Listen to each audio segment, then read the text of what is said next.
Na po yung ating adobong kangkong at saka alugbati po guys. Ayan, tikman po natin.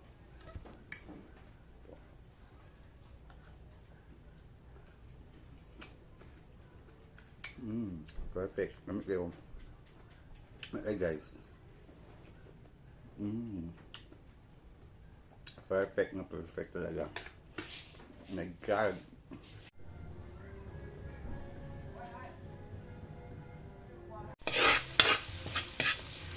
Igisa natin yung unang mga tangkay guys. Tangkay niyan, kangkong at saka alugbati. Lagyan na po natin yung ating mga dahon po guys.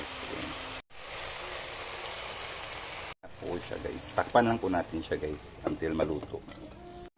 Ganyan po ba kayo mag-adobo ng kangkong at saka alugbati po guys? Isama po yung tangkay. Plain lang po siya guys ha. Wala po siyang subak or sahog. Plain lang siya na gulay.